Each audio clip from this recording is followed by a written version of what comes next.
Então, hoje, a gente vai falar um pouquinho de anjos da guarda, continuando, na verdade, esse assunto, né? Anjos protetores, espíritos simpáticos. E é um assunto que me agrada muito, porque quando a gente começa a estudar, a gente percebe que a misericórdia divina está em tudo. Em absolutamente tudo. E o interessante é que também, no início da humanidade, os reflexos do mundo espiritual, as intuições, já existem nos povos mais atrás do nosso passado, nossos antepassados. Quando a gente vê a doutrina dos espíritos trazendo tantas informações de forma clara, de forma inteligível para todo mundo, a gente pode parar e não saber que lá atrás já se falava muitas vezes a mesma coisa, com uma outra roupagem, uma roupagem um pouco diferente até, mas às vezes a gente encontra uma coisa tão similar que a gente diz, parece que veio da própria escrita do mestre lionês Allan Kardec. E a gente foi vendo, foi estudando e foi vendo lá atrás, e a gente viu algumas histórias interessantes. Em Roma, por exemplo, existia o culto a umas deidades que cuidavam dos lares, que protegiam as famílias, que protegiam as cidades. Eles tinham nos seus lares, nas suas casas, um altar, onde tinha duas imagens, duas figuras. E atrás desse altar, uma imagem representativa da família. E o nome dessas deidades que cuidavam desses lares, desses indivíduos, sabe como era o nome deles? Lares. Do lar. E aí vem todo esse processo do lar, do cuidado, do estar junto, da proteção, já trazendo algo relacionado ao que a doutrina também fala muito bem, que é o lar e a importância da família. Tinha também os penates, que de acordo com essa mitologia ou com essa crença, também estavam lá envolvidos com o cuidado dos lares, mas também com os viajantes. Então, toda vez que algum ente querido daquela família ia viajar, eram feitas libações, eram feitas oferendas, eram colocados coroas nessas representações, nessas figuras que eram de madeira ou de barro, para que abençoasse a viagem daquele que saiu. E quando voltasse, voltava em paz. Todos os dias, de manhã, e depois, na hora da sobremesa e da refeição, eles novamente faziam uma libação àquelas deidades e colocavam leite, mel e um pouquinho do alimento lá naquele altar e queimavam aquele alimento novamente, trazendo, buscando uma bênção. E aos pouquinhos a gente trazendo para a nossa atualidade, a gente vê que as nossas oferendas hoje são um pouco diferentes. São as preces, são as orações, em alguns credos religiosos as promessas, o pagar as promessas. É um pouco diferente, mas segue o mesmo caminho. Além desses espíritos familiares, protetores e dos viajantes, também tinha os protetores das cidades, que lá em Roma era chamado Véstia, na Grécia, Éstia. E eles tinham piras dentro dos seus lares, das suas casas, onde eles cultuavam essa proteção ou essas entidades protetoras das cidades. E é interessante isso porque, veja, a gente vai lá para Roma ver a Véstia, a gente vai lá para a Grécia ver a Éstia, e a gente vai lá para os hindus e ver o deus Agni, o Agni, que também tem essa representatividade de você ter uma pira queimando e as oferendas. Quando a gente segue continuando lá nos hindus, a gente vê também Ganesha, que é o garoto com cara em forma de elefante, que é o protetor dos lares, lá, agora dos hindus. Vejam como a coisa parece que é verdade. Se desde lá eles vêm trazendo toda essa cultura, essa devoção, esse cuidado com esses deuses, será que não tem algo de verdade? Porque agora a gente está trazendo também. A doutrina espírita também fala sobre isso. E aí, quando a gente vai para a Grécia, a gente encontra ainda mais algumas coisas bem interessantes. Houve uma batalha, dizem eles, no Olimpo, para o domínio da terra. Zeus, de um lado, com seus irmãos, os deuses do Olimpo, e Urano e os titãs do outro lado, para aquela dominação e aquele poderio dentro da raça humana e dentro do Olímpio. Zeus sai vitorioso. E para honrar aquela conquista, foi solicitado a ele que criasse deuses ou deusas que pudessem estar ali sempre cantando a harmonia daquela vitória, embelezando ainda mais o panteão. E aí ele se consorciou com a deusa da memória, Mneumosina, ou Mneumósina, e deu à luz a 9 criaturas. As musas, as ninfas.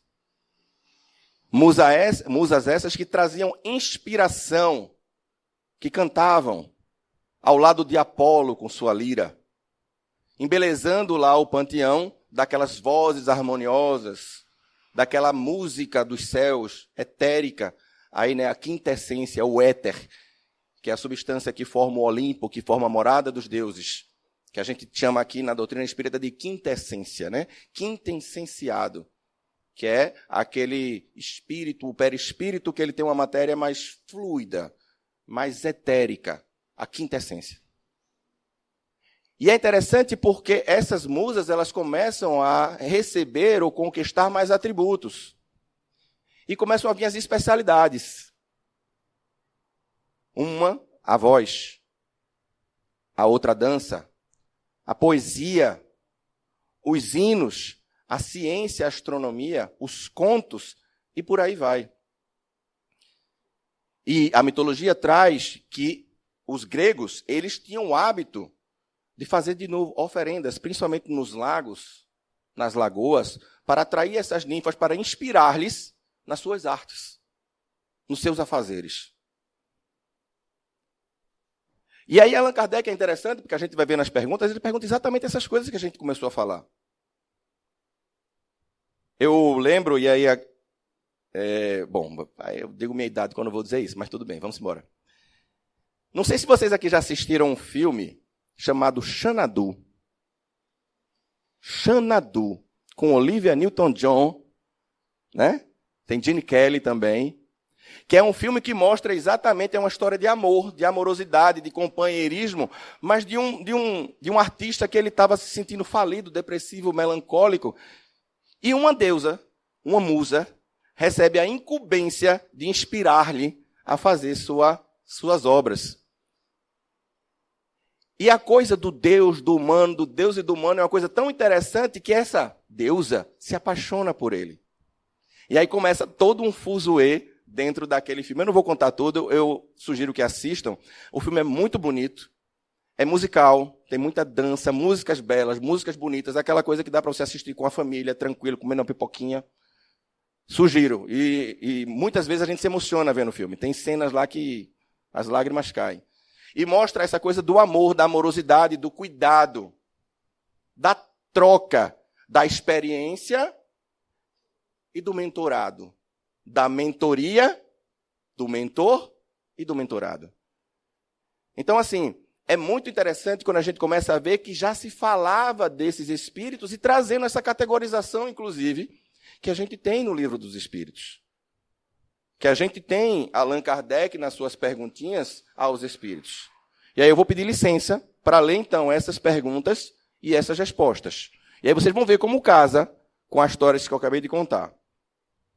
As perguntas, como falou Paiva, são as perguntas 517 a 521, que estão na parte 2ª do Livro dos Espíritos, que é do mundo espiritual, mais precisamente no capítulo 9 dessa parte, que fala sobre os pensamentos, as influências dos pensamentos, os espíritos protetores. a afeição que alguns espíritos voltam a certas pessoas.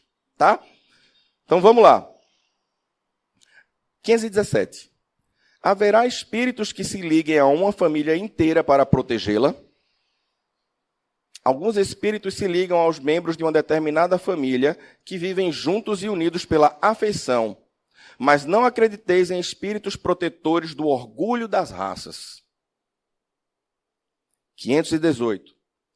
Assim como são atraídos pela simpatia para certos indivíduos, são-no igualmente os espíritos, por motivos particulares, para as reuniões de indivíduos? Os espíritos preferem estar no meio dos que lhes se assemelham. Acham-se aí mais à vontade e mais certos de serem ouvidos.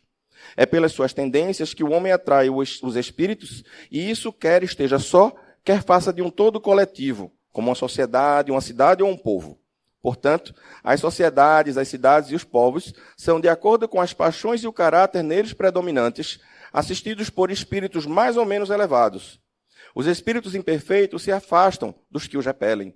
Segue-se que o aperfeiçoamento moral das coletividades, como dos indivíduos, tende a afastar os maus espíritos e a atrair os bons, que estimulam e alimentam nelas o sentimento do bem, como outros lhes podem insuflar as paixões grosseiras. 519. As aglomerações de indivíduos, como as sociedades, as cidades, as nações, têm espíritos protetores especiais? Tem. Pela razão de que esses agregados são individualidades coletivas, que caminhando para um objetivo comum, precisam de uma direção superior. 520. Os espíritos protetores das coletividades são de natureza mais elevada do que os que se ligam aos indivíduos? Tudo é relativo ao grau de adiantamento, quer se trate de coletividades, quer de indivíduos. 521. Podem certos espíritos auxiliar o progresso das artes, protegendo o que as artes se dedicam? Há espíritos protetores especiais e que assistem os que os invocam, quando dignos dessa assistência. Que queres, porém, que façam com os que julgam ser o que não são? Não lhes cabe fazer que os cegos vejam, nem que os surdos ouçam. Viram? Igualzinho, né? É muito interessante quando a gente começa a fazer essas relações, porque a gente vê que toda a humanidade ela já traz isso incrustada na sua história. Allan Kardec, ele, na sua superioridade, ele conseguia pegar todas essas histórias ancestrais, trazer para o presente e perguntar para os espíritos de forma clara e receber a resposta, que alimentava isso em nós. Eu acho muito interessante quando a gente começa a pensar sobre isso, porque a gente vê que existe um design, que existe algo maior, e isso já é uma pancadinha no nosso orgulho. Muitos podem se achar melhores, superiores, mais poderosos, mas não tem como vencer a Deus. E Deus se mostra a partir de suas obras, a partir daquilo que a gente vê no nosso dia a dia, a partir nessa harmonia que existe entre as coisas. Mas assim, e esses anjos de guarda, esses espíritos protetores, quem são? Qual a sua missão, qual a sua tarefa, de onde eles vêm? Eles são criados para isso? Não, não são. Sabe quem são esses espíritos protetores, esses anjos de guarda? Nós. Nós. Talvez não exercendo essa função agora, mas somos nós. Eles são nada mais, nada menos do que nós que crescemos. Nós que evoluímos. Nós que aprendemos. Não existe uma criação diferente. Os anjos e os demônios são espíritos que foram criados simples e ignorantes e que atingiram um determinado patamar superior ao seu mentorado. Isso é uma característica importante. Esse anjo protetor, ele precisa ser superior ao seu tutelado, porque senão, que conselhos ele vai dar? E é muito legal quando a gente começa a observar a progressão dos espíritos, e eu comecei também a refletir acerca das primeiras encarnações, mais uma vez buscando a amorosidade, a misericórdia e o cuidado de Deus. A partir de quando? Allan Kardec perguntou isso na Revista Espírita, de janeiro, me permitam dar a filada aqui, para não falar errado. Na Revista Espírita, ano 7, janeiro, 1864. Ele pergunta: se os espíritos são criados simples e ignorantes, a partir de quando eles podem ser responsabilizados pelos seus atos? Olha que pergunta inteligente. Porque alguém pode pensar, olha, a doutrina espírita nos traz que nós somos responsabilizados pelos nossos atos. Que isso fica impregnado, marcado no nosso perispírito, não é Deus que nos castiga, mas a gente vai ter que burilar aquele nosso perispírito, né, fazendo as atitudes boas dos aprendizados que a gente vai tendo. Rechaçando de nós os vícios, os maus hábitos e ajudando aqueles que um dia a gente atrapalhou. Acho que todos nós aqui já ouvimos falar disso, né? E aí a gente pergunta, como Allan Kardec fala, e aí? Aí os espíritos respondem: só após algumas centenas de encarnações, o espírito estará pronto para assumir as responsabilidades que lhe cabem. Olha que coisa interessante. Olha a misericórdia. Não tinha como, se eu, nas minhas primeiras encarnações, eu estou voltado ao meu instinto de sobrevivência, e um colega, um companheiro, quer roubar minha comida, da minha família, eu não vou deixar. Meu instinto de sobrevivência fala mais alto. E eu posso acabar caindo num conflito físico com aquela criatura e, de repente, tirar a vida daquela criatura. Mas eu estou começando. Eu estou aprendendo. Eu não sou responsabilizado por aquela atitude, porque eu estou experimentando ainda. Eu trouxe uma situação bem drástica, né, gente? Existem várias outras intermediárias, mas eu quis trazer essa bem drástica para mostrar que a gente não tem conhecimento de causa. E se eu não tenho conhecimento de causa, eu não posso ser punido por aquilo que eu não compreendo. Ou que eu não tenho um mínimo de condição de saber o que foi que aconteceu. Eu apenas fiz uma atitude para proteger a minha vida. E a da minha prole. Instinto. E aí alguém pergunta: tá, Arturo, e eu estou sozinho nessa caminhada? Tá, não. Olha aí de novo. Porque Deus coloca desde a nossa primeira encarnação anjos protetores. Estão com a gente. Nos ajudando a caminhar, a aprender, a experimentar. E eu fico pensando muito assim, porque a gente não sabe nada. Gente, uma criatura simples e ignorante. É difícil até da gente imaginar como é isso. Porque, querendo ou não, todos nós aprendemos várias coisas. Já sentimos e experimentamos várias coisas. Então, aquela criatura, ela não sabe, vamos dizer assim, nem andar, por assim dizer. Então, eu imagino o anjo da guarda como um andajá. Um andajá que vai ajudando a gente a caminhar bem de perto mesmo, fisicamente falando, segurando na nossa mão. E nos ajudando a compreender e a absorver as experiências que a gente está tendo. E em algum momento, depois de centenas de encarnações, o anjo da guarda diz: agora dá para você andar melhor. Eu me afasto. Não vou embora, mas me afasto um pouquinho para que você comece agora sim a caminhar mais com suas próprias pernas. Não precisa mais do andajá.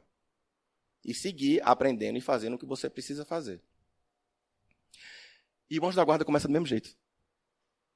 Aquele anjo da guarda que nos ajuda, um dia nós vamos fazer esse papel.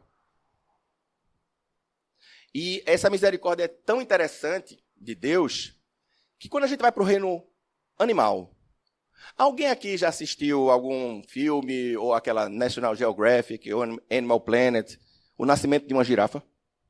Alguém já viu? É a coisa mais linda. A girafinha nascendo da girafona. A coisa mais linda. A girafona, ela se afasta, vai para um local protegido de predadores, e sozinha a girafona vai lá e realiza o seu próprio trabalho de parto.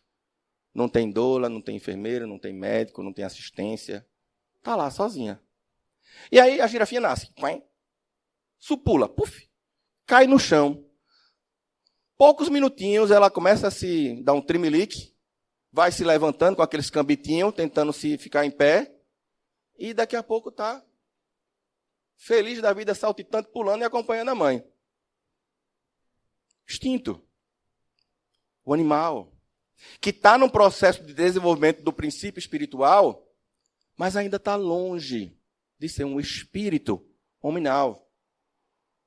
Ele não precisa ainda desenvolver a moralidade. Ele está aprendendo outras coisas.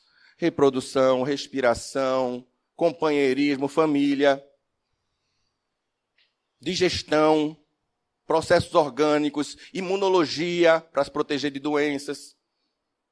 E aí, quando finalmente atinge determinado patamar, lá no mundo dos espíritos, ele ganha a forma hominal. E aí um perispírito completo, com a inteligência contínua, não mais a inteligência fragmentada. E aí a gente pode pensar, agora esse espírito, ele cresceu, então ele já vai nascer falando. É assim? Ele já vai nascer pulando, voando. É assim que o humano nasce? Não.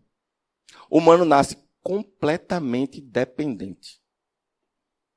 Se você deixar um bebê humano ao léu, poucos dias ele vai morrer. Diferente daquela girafinha do cambitinho tremendo, que vai atrás da mãe. Pouco tempo ele vai morrer. E o que é que Deus quer nos ensinar com isso?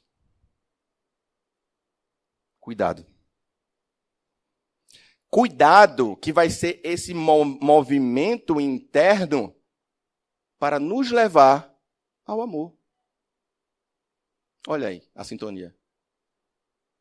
Então a gente nasce frágil, completamente dependente, para que o espírito que nos colocou no mundo, nossos pais, papai e mamãe, cuidem.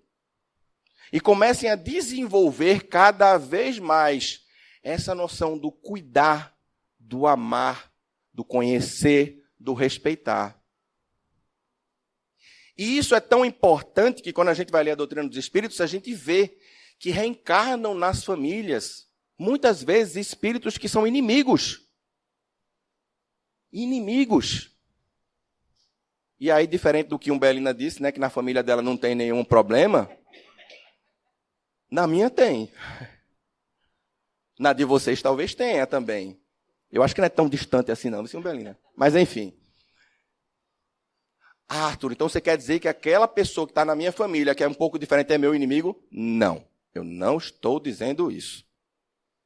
Mas independente de ser inimigo ou não, porque podem nascer os inimigos na família, sim, essa pessoa primordialmente precisa de cuidado, respeito, amorosidade e limite. Porque limite é amor. Na nossa fase evolutiva, limite é amor. Porque muitos de nós ainda não conseguimos nos autorregular até onde a gente deve ir, até onde o que a gente pode fazer. A gente invade o espaço dos outros. A gente faz coisas que não são moralmente elevadas. E os pais têm a responsabilidade de dizer, aí não. Aí não. Mas mais do que isso, não somente limitar, mas se colocar como mentor. Olha o anjo da guarda aí, começando a aparecer. Se colocar como mentores daquela criaturinha que está errando, seja por ignorância ou por rebeldia. Se for por rebeldia é mais difícil, né? E muitas vezes acontece. No nosso patamar evolutivo, muitos dos nossos equívocos são por rebeldia. Porque muitos de nós já aprendemos o que deve ser feito ou não, e a gente mesmo assim insiste, porque ainda gosta. Tudo bem, um dia muda. Então, os limites são importantes por isso. É um treinamento para ser o anjo guardião. É um treinamento. Então, percebam que o trabalho desses pais e desse anjo guardião também é dizer não. Também é limitar. Também é se afastar um pouco na hora de uma dor e sofrimento. E mais, aí é que dói. Deixar aquela criatura sofrer. Quem aqui gosta de ver seu filho sofrer? Vê que ele vai bater a cabeça. Você diz, não faça não, meu filho. Aí o filho vai lá e faz. Aí sofre. Pelo menos não sejamos aquele, tá vendo? Eu te disse, agora aguente. Nada disso, né, gente? Venha cá, vamos conversar. Reflita o que aconteceu. Estou aqui contigo. Olha como muda o tom. ao invés de uma repreensão, um castigo que possa, de repente, trazer um mal-estar maior e até aumentar a rebeldia, se coloca no lugar de um mentor. De alguém que tem alguma coisa que pode ajudar aquela pessoa na sua dificuldade.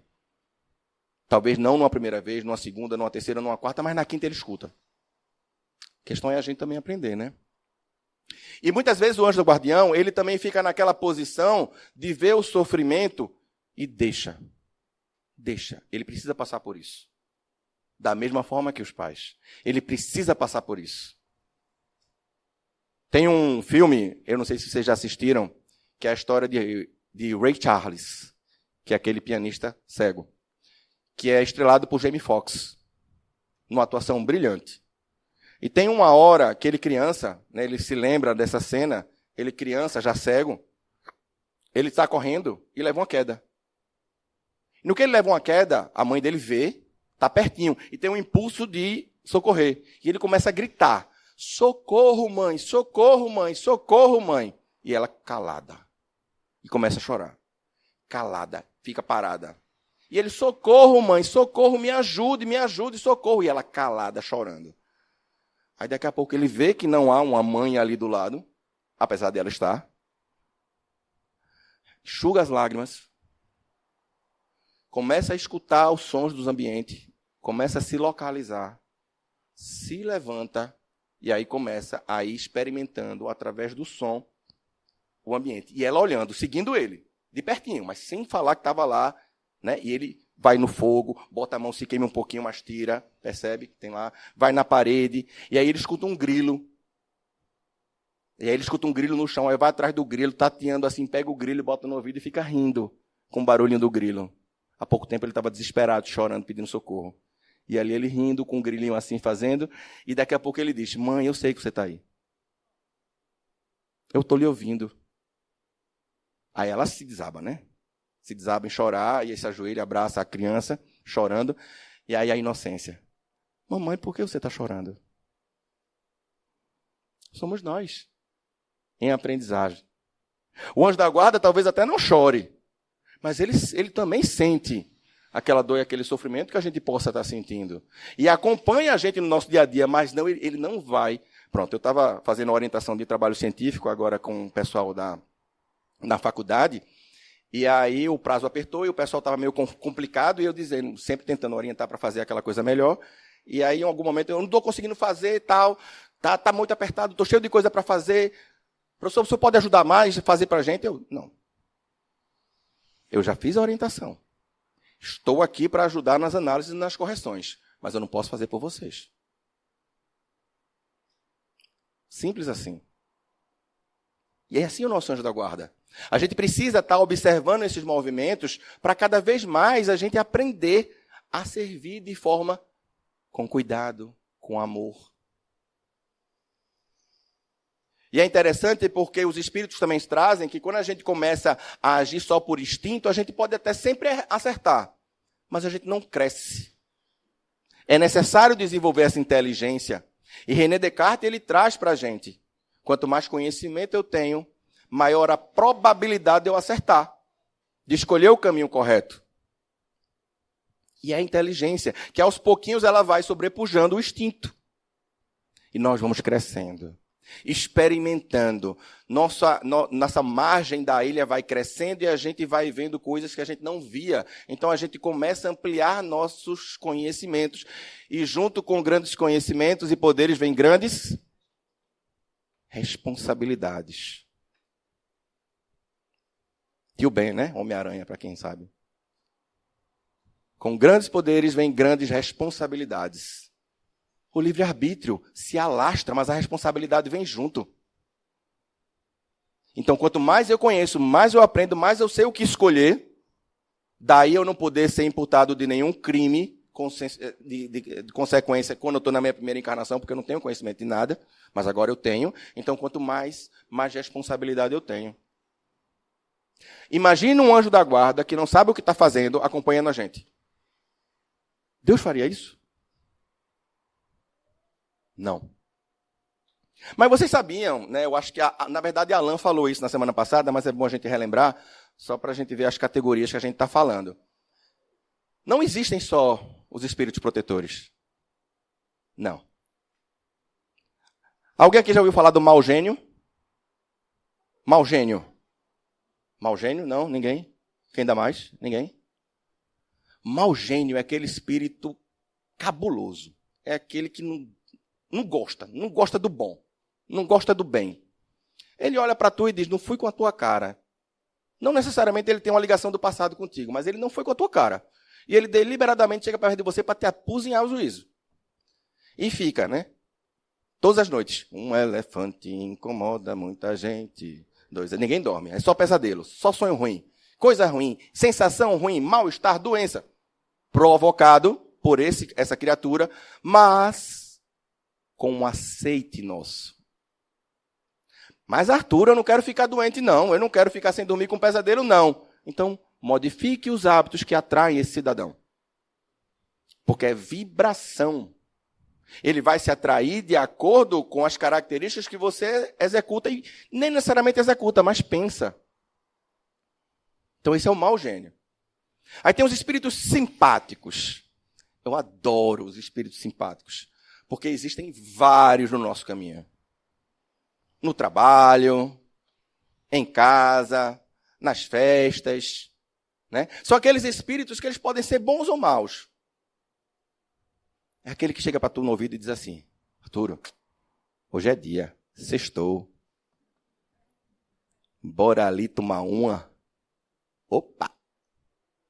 Arturo, hoje é dia de experimentar. Tem um tal de VAP aí que dizem que é bom. Não faz mal nenhum. O VAP faz mais mal do que o cigarro. Porque ele tem muitas coisas que, principalmente para dar o sabor a ele, que são verdadeiros venenos. Arturo, hoje é dia. Vai-te embora pro rodízio de pizza. E depois do rodízio de pizza, vai pro rodízio de churrasco. E depois pro rodízio de sushi. Porque a gente acha que determinados vícios só são o quê? A bebida, o cigarro, as drogas. Mas não. Tudo aquilo que for vicioso, que for danificar o nosso organismo, a gente precisa combater. E eu dei o exemplo aqui da gula, poderia dar vários outros. Essa da gula é difícil para mim, confesso. Porque eu gosto de comer. E a minha esposa está se formando em nutrição, ela fica no meu pé. E com razão, e tem que ficar mesmo. Porque senão vamos embora. E aí a gente vê os espíritos bons também como simpáticos. É aquele, eu gosto de futebol. Né? Eu gosto de passear, de andar na praia. Eu gosto de ir para um cinema. Aí ele se junta, bora, simbora. Vamos lá. Aí tu vai em casa, bota um filminho para assistir um filme de terror. Quem vai vir? O que gosta de filme de terror. Se você bota um Xanadu, quem vai vir? Uma musa inspiradora, um muso inspirador, para te ajudar no seu dia a dia. E aí temos os espíritos familiares. Esses sim, esses são bons. Esses são bons, mas eles não têm uma hierarquia tão grande algumas vezes. Pode até ter, mas nem sempre é assim. Mas eles têm uma real afeição pela pessoa que eles se aproximam. Mas eles podem ter, pelo seu entendimento, conselhos e recomendações que podem não ser das mais elevadas. Podem ser relacionadas ao mundo material. Então, por exemplo, vamos lá, compra aquele barco que vai ser massa para tu ter esse barco. Estou precisando fazer outras coisas. Vamos lá, compra aquela mansão, porque aí tu vai ser feliz. Porque eu seria feliz, ele falando para ele mesmo. Então, vejam, é uma recomendação material que pode ser boa, mas não necessariamente é algo que vai levar você para uma evolução espiritual. Mas pode ter, sim, espíritos familiares que já têm uma afeição, conhecimento de você e que lhe induzem às coisas mais do espírito. E aí vem o anjo da guarda, o anjo protetor, que é esse anjo realmente superior, que ele vai estar sempre dando bons conselhos, mas que ele sabe se afastar quando a gente se rebela. Arturo, para com isso, Arturo. E eu, oxe, que é isso? Tá vivo, é? O celular falou sozinho aqui. Arturo, eu, calma, Arturo, e eu continuo fazendo. Aí ele diz, Arturo, tchau. Dá uma afastadazinha, mas fica de olho, só esperando eu dar um sinal de comunhão com essa ideia e ele retorna. Olha aí. E se nesse meio do caminho eu sofrer, bater minha cabeça, ele não vai dizer, tá vendo? Eu te disse, tá? Aquelas motinhas, né? Não tinha aquele filme, né, dos carrinhos das motinhas? Eu te disse, mas eu te disse, mas eu te disse. Não, ele não faz isso. Ele diz, vem cá. que eu te acolho. De novo, psicologia positiva. Acolhimento. Estar junto. Nada do julgamento. E esses anjos da guarda, eles, de novo, seremos nós. E aí alguém pode pensar, tá, mas o anjo da guarda ele fica fazendo o quê? Além de cuidar das pessoas. E aí eu fui ver, né, inspirado também pela minha esposa, a história da Condessa Paula, que está lá no céu e no inferno. No capítulo que fala dos espíritos, dos depoimentos de vários espíritos. E ela é um espírito feliz. Ela, durante a vida, ela era uma pessoa rica, poderosa, condessa, que tinha várias posses, beleza, era idolatrada pelas pessoas, mas ela não tinha um pingo de vaidade e orgulho. Pagava em dia os seus subordinados, guardava parte da sua fortuna para comprar coisas para doar aos mais necessitados. Era casada, tinha uma família e também tinha as obrigações familiares, mas ela não desperdiçava, fazia o máximo para gastar o menos possível para ter a possibilidade de ajudar os infortunados. E ela tinha uma característica peculiar que ela conseguia ver os infortúnios ocultos das pessoas. Aqueles que são velados, aqueles que ninguém vê, aqueles que o nosso anjo de guarda vê. Que a gente esconde de todo mundo, mas ele vê. E ele está ali prontamente nos ajudando para poder sair daquela situação. E aí ela morre e é evocada para conversar um pouquinho sobre o que ela fazia no mundo espiritual e como é que foi. E aí ela conta que ela só passou nessa prova da riqueza, da beleza, do poder, porque ela se preparou muito para isso. Ela, muito antes, ela foi várias vezes pela prova da pobreza, da miséria, para que ela pudesse aprender alguns valores que na riqueza, se a gente não vai bem preparado, a gente se perde. Porque é muito sedutor o mundo. É muito sedutor ter muitas posses, ter muito dinheiro, ter muito poder, ter muita beleza. Se você não está bem preparado para isso, você vai cair. Desanda. E aí ela fala lá que muitos pedem muito cedo a prova da riqueza. E é concedido. E o anjo da guarda está junto. E está lá mostrando para você, faça isso, faça aquilo, não faça aquilo, você não faz, você cai, vai e volta. E ela conta ainda mais que ela está nesse mundo dos espíritos não parada, como alguns podem pensar. Um espírito de hierarquia superior ele vai estar lá parado, comendo uvinha, deitado na rede, com o ventilador, harpinha de Apolo, a musa cantando, nada disso. Ela disse que diferente da gente que vai de uma cidade para outra, eles vão de mundos a mundos. Ajudar outras pessoas, inclusive ela. Cada um nas suas missões, uma mais, outras menos, mas todas necessárias. A natureza, as pessoas, as cidades, as nações, a evolução planetária, ela até toca também na lição sobre a história da transição planetária. Quantos espíritos abnegados não vieram reencarnar aqui? De outros mundos, inclusive, nas famílias da Terra, para ajudar nesse progresso, como verdadeiros anjos guardiões, que tiram suas asas para vir até nós, por misericórdia divina, ajudar a gente a crescer. Verdadeiros anjos estão encarnados entre nós. Sabiam disso? Verdadeiros anjos estão encarnados entre nós. E ela continua dizendo que eles se reúnem em momentos de alegria para compartilhar como conseguiram ajudar os outros. Veja que coisa maravilhosa. Enquanto a gente se junta para falar mal da vizinha.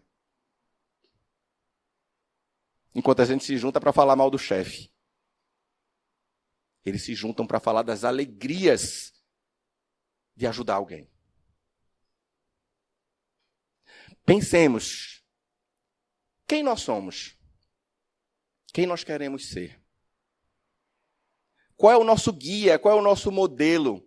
Como atingir essa perfeição relativa e um dia ajudar a resgatar nossos entes queridos dos umbrais? E também nós não irmos para os umbrais. Porque o anjo guardião, ele tem harmonia e tranquilidade para descer nas fossas abissais e ajudar aqueles entes que ele ama. Nos preparemos. Respeitemos a família. saibamos estar junto dessas pessoas, aprendendo esse respeito, esse conhecimento, esse cuidado e esse amor. Como um exercício mesmo de evolução nossa, da asinha da moralidade, mas também da consciência e da inteligência, para que um dia a gente consiga ter missões mais elevadas, não para se gabar por elas serem elevadas, mas para poder transitar entre os mundos e conversar com esses espíritos abnegados e dizer: eu consegui e estou ajudando. De verdade. Que Deus nos abençoe e que possamos seguir em paz.